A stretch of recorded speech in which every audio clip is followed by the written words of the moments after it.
everything that Reiner pointed out in his art, in his review, and everything that folks who have played it here are saying is fair. Like, it is definitely repetition heavy. There's a lot of grinding, but I also feel like the story and what it's doing with, you know, a black protagonist and having like sort of a racial, like a story built around racial tensions is super interesting. And I want to see like, you know, how the game's reputation holds up like 2 years from now, because, you know, as reviewers, we're in the place where we are reviewing a product that is going out for like $60. Right. And we have to like, okay, you know, examine it from all angles. And I just want to see how people think about this game years from now, and if it has any influence on, you know, major game developers taking on sort of touchy storylines. Yeah, because the systemic racism in the game is one of the most interesting and powerful things in the game. Right, yeah, and how, I mean, they basically gamify racism in super interesting ways, like more than like what Reiner was talking about with like, you know, civilian NPCs hurling slurs at you. Whenever a cop passes you, there's a blue sort of reticle that appears over Lincoln's head that gives the sense that, oh, they're watching Lincoln in particular, not just like everyone around him, but Lincoln in particular. And the thing that the mechanic that I'm just most fascinated by is if you commit a crime in a poor black neighborhood, police will respond slower. And you hear them come over the radio and they say, you know, it's that neighborhood. Don't worry about it. You know, if you have time. But if you do it in like the downtown district, if you do it in like a rich white suburbia, they're there. Yep. Yeah. And it's just stuff like that. Like, it's just. And cops will walk up to you on the street and say, "What are you doing here, boy?" Yeah. You know, it's really interesting. I'm sure it is going to be the legacy of this game is it's going to have a cult following for those standout, really different things. And for years, people are going to be talking about, Mafia 3. Oh, the way they dealt with racism was really interesting. Go back and look at that thing. Yeah, I hope it does have a say in the future of games. I do think it is a big piece, and we see a lot of our storytellers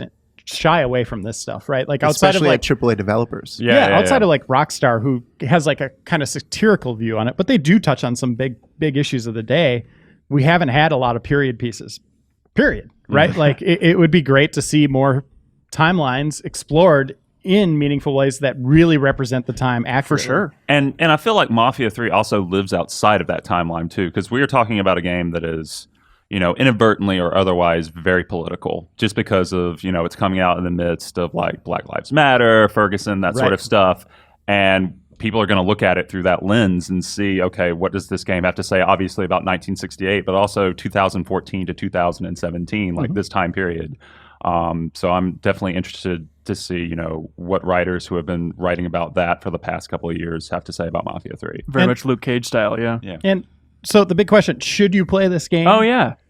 I think you should, just because of what it's trying to attempt. Obviously, go into it knowing, like, there's going to be some rough days. And don't mainline it. Yeah. Don't mainline it. I mean, there's going to, even if you don't mainline it, you're still going to have that same feeling, right? Like, it's just like, it is busy work to get to the good moments. I really hope this studio gets another shot at open world. They will? I don't know. You know, it probably depends on how well the game sells. I think it's doing okay on Steam, but man. Starting from scratch with an open world game is tough. You're not going to just be at the level of a Rockstar or of a CD Projekt Red at the beginning. You know, it takes a long time to build up those systems and to get them in place. You even saw with Dragon Age Inquisition from BioWare, a long-standing studio that was just starting to delve into open world. That game had open world problems. Right. And I think the more time they get to develop, I think their storytelling chops definitely point toward a team that should be given another chance. And even the gameplay is solid. Like, I think they can, you know, obviously build off that, but all of it feels, you know, respectable in terms of stealth, gunplay, driving. Like, I could see them really building something meaningful off of this. It's my major concern is because I was thinking about Hangar 13 last night. We're talking about them getting another shot. Is them going the way of United Front Games, which recently closed down, like Sleeping Dogs. Yeah, same thing. Yeah, but they did really make great Sleeping debut. Dogs 2. That's what we're kind of saying is like, Yeah. don't waste that talent. Like, the talent is onto something. Yeah.